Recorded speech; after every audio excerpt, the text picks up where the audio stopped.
do anything. So let's start. Okay. So now if you wanted to debug, so how you will try to do is step number one, as we told yesterday, right? So now there is one thief intruded into our house. So how we will identify? We will be taking the help of a CC camera. We will be identifying it.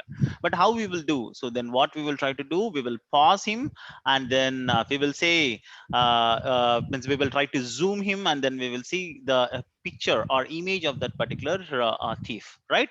Now the same way, how means we wanted to pause the execution and hold the execution and understand in detail what exactly it was happening. So for this one, what we will try to do is we will try to use the debugging. So now where you wanted to stop your debugging, so just keep the debugger pointer. So debugger pointer is nothing but, for an example, it's you can open the run on your menu items. You have project run Windows help on menu items. Yeah, after that when you have run, right? Expand, just click run, just click run. This one. Run, you have the search project run. Click on Yeah. that one. You are clicking on that. Okay, now as no, don't run it. So just I wanted to open that menu. Okay, if you see here, now when you click on run, so you do have the another option called debug F11. So now control F11 will run your program, and F11 will debug your program. So what is the difference between the debugging and the running? Okay, so first we wanted to keep some okay, I'll do that one thing. So can you close this? Yes. So now what we need to do is keep a debugger pointer at 10. So how to keep a debugger pointer? Double click on that. Yes. So the blue colored line which you are seeing is debugging point. So now when you keep the debugging point, so now you need to run it in a debugging mode. So normal mode will go ahead and then it will execute. It will not stop anywhere. But when you have been click started the debugging mode, it will stop your execution. Means it's halt your execution. Let's do that and see how it will be happening. It. Can you click on that? So either you can click on that debugging mode to run. Yes, you can click on that, or you can give a right click and then you can do it, or you can go for menu item run and then run it. Three ways to do that. Okay, let's see what it will happen. If you see here, it changed into the debugging mode first thing. So now if you see on the left hand side, you'll be having a debugging window. Okay, so here you can see for which application, so which line number we have the debugging pointer, it came and then it has been stopped at that line. And if you see in the editor, the line number 10 has been changed its color to the green color, and you are seeing the pointer, the cursor came and then it was waiting for the next instruction what it need to do. Okay, now I wanted to see what is a value of I and what is a value of week. Now let's see. Go to the week. Yeah. So just give a right click. See now, if you as soon as you okay, you just keep there. First you keep there. If you keep there, you can see the value equal to 3 because in the line number 6, it's already assigned as 3. Right? So now what is a value stored in the weeks is 3. Now we will see, is there any other option to store this one? So can you give a right click on that one, Yash? Yes. So can you go to watch? Yes. This will come something we need to do it. So I forgot this. We have this error. Just give me 1 second. So when you can do it. So now we have gone it. Means all the errors are gone. So can you Yeah. add the days? Days on line number 7. You can go line number 7. Yes. Add days to the watch. See, now what do you mean by watches? You are just seeing what is the value stored in that respective value. So in the weeks, I was saying that as 3, and in the days, I was seeing it as 7, right? Now add value also, J also, I value.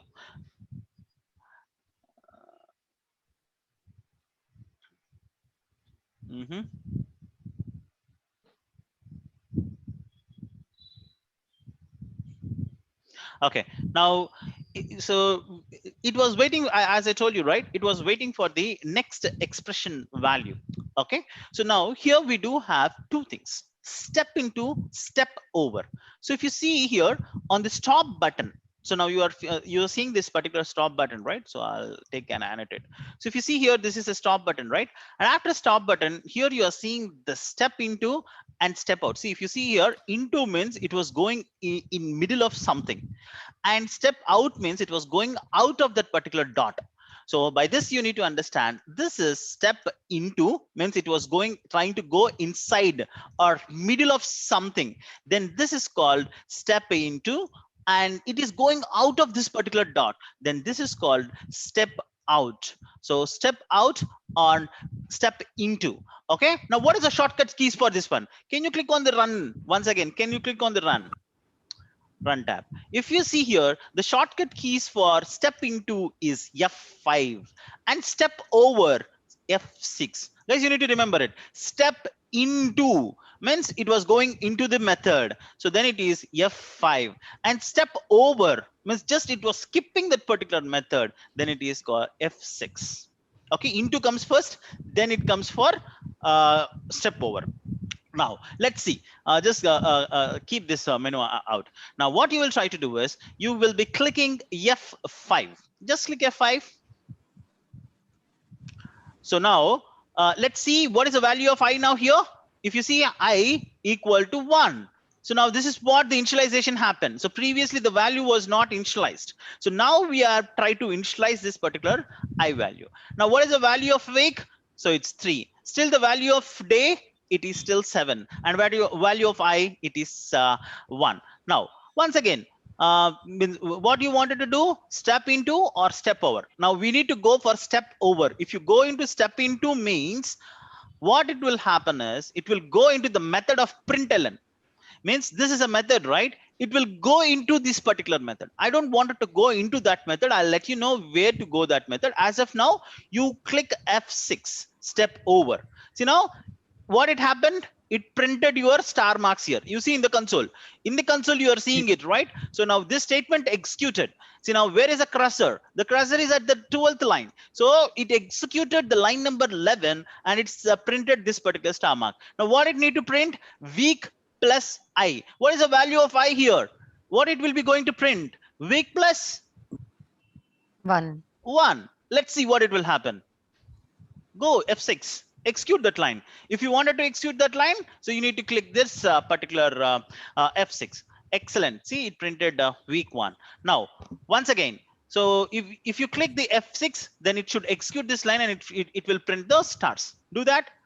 F6. Wow. So now these 3 lines are executed. Still now the value of J is assigned. Not yet assigned. Let's see what is the value of J. Yeah.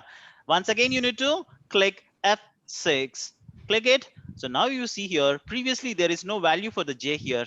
You're seeing here, everyone is able to see this annotation, right? So this annotations which I was drawing on the screen in the blue color. Yes, good. Yeah.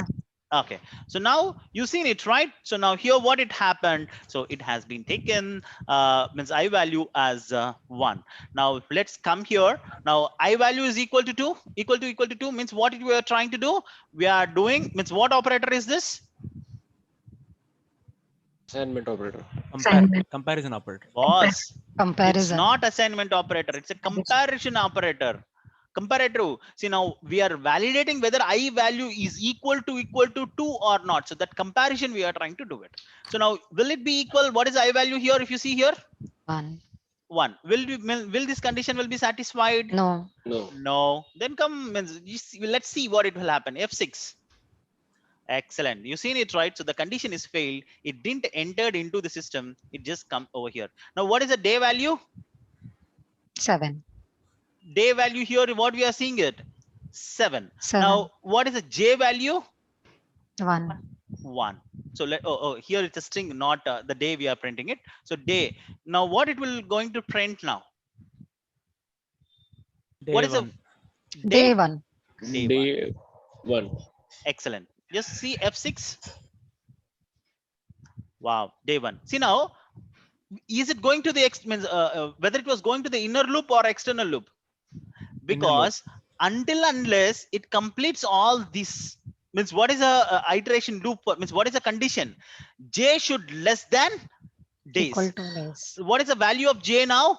1. One. What is the value of days? 7. 7. So now 1 less than equal to 7. So now this many times the first inner loop should run. Okay, it came with one value and it was running internally with all. Now let's see. So now what it will go? So F6. So now what is the value of j here? 2. The value of j here is 2. I'll just clear it off once again. So now if you see here, the j value is 2. Now if you see, if I equal to 2, is it this is the I means what is a I will. will it will I go is inside or it will go outside now? Still Will I it- is It will having go 1. outside. It will go outside. Why? Because here we are, the j has been incremented to 2, but I is still 1. You can see over here, right? I is still 1, j equal to 2. So now it will not go inside F6. And what it will print now? Day days 2. 2. Excellent. Yes, excellent. Yes, F6. Yes, F6. Now what it will go means, now what is the value of j here? You've seen it, right? 3. Whether the value has been incremented to 3 or not. Yes. Excellent. Now you will if the sorry, if the condition is equivalent to I equal to 2 equal to 2. No. No. No, then come yes, F6. Now what it will print? Day. Day 3. Excellent. Now once again. So now what is the value of j? 4. Once again, 4. what it will print? It will print day 4. Excellent. Go once again, F6. F6. What is the j value? F5.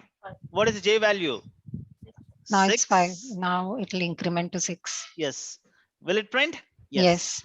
Now, what is the next value? J equal to 7. So now still the condition is true, because what you have been given is 1 is equal to or less than or equal to the days. So now it is 7. So now still it will be matching. So just you can print now and see it. 1 second.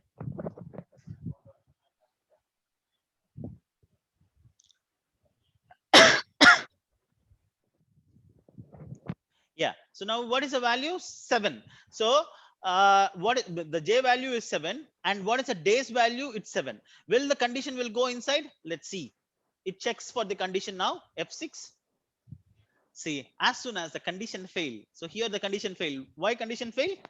Because the j less than or equal to 7 it was done. Now the j has to be incremented to 8. So when the j incremented to 8, it broke this particular loop and went back to the main loop.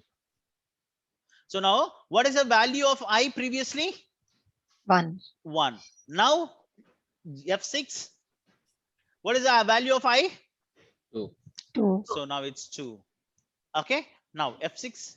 So now this is for what week is this? Week 2. Week 2. It will print the week 2 and start. Excellent. And coming back here now, when we have the JVL. So how many times this inner loop will run now? Okay, Now, this just hold on, Yash. So how many times this loop will run, Shruti? It will not run since I value will be 2. It will break and then stop. Excellent answer. Excellent answer. Now you see the condition here. When I equal to 2, 2 equal to 2, then what we have been written? So we have written it to break. Let's see what it will happen. Yeah, F6. See now, F6. See, as it broken. So it's broken the second inner loop. It will not run for this many times. Now, okay, F6. What is the I value? 3. I value is 3 now. So now F6. What means which week it will print now? Week 3. Week 3. And F6. Now, will it means how many times this inner loop will run, Kavya? It will break, as it is 3 is not equal to 2. Hey. Kavya, if it is the condition is false, then it will enter into the if into the block. No, it will not. Okay, when It- when it will enter into this braces. Uh, So the now we have second, when the it will second, enter this one. the second loop you're saying break. So when this condition fails, I equal to 2 fails, it will go to break and it will break the condition and go to the first loop, outer loop. Okay, Vijay, is it right? No, Chris. If, if condition is true, it will break and it will go to the main for loop. If condition is false, then it will iterate like day So- 1, day 2, day 3. Okay, for week 3, how many days it will print now? For week 3 is not equal to 2, so it will go to loop. So day 1, day 2 till day 7, same thing. Excellent. It will print from day 1 to day 7. 7, yeah. Okay, it will print all the days. See, Yeah. Kavya, you need to work a little bit more. So when the condition is true, then only it will enter into this. If the condition is false, it will not even enter into this one. So that is how the condition, if conditions will work, right? Just looking back the if conditions and these things, and then come back again, Kavya. Okay. Okay. Okay. So now, yeah, F6, make a fast Yash. So print all 7 days. See, 2, 3, 4, 5, 6, 7. Now the loop is broken. So now how means what would be the value incremented for I? 4. Okay. Now how many times it will print for 4? It will not print. It will not print for 4. Yes. Who said? Shruti. It's me, because I less than or equals to week she has given. So Okay. if I can, this first outer loop itself, it will not enter. Excellent. So because now what is the I value? It's 3, means we have been given I value equal to 3. Now as the incremented means, now if you have been incremented, now click an F6 because the value will be incremented. The condition is failed and then it will come out of the loop. Just click on that. See, it came out of the loop and then the program will terminate. So this is how a for loop means it will be executed, and the same way we will be doing the debugging of this one. Is it hard, guys? Chris, No, no. I have a question here. F6 is to execute, right? F5, No. I'll just Here, just this one. give me yeah, a that second.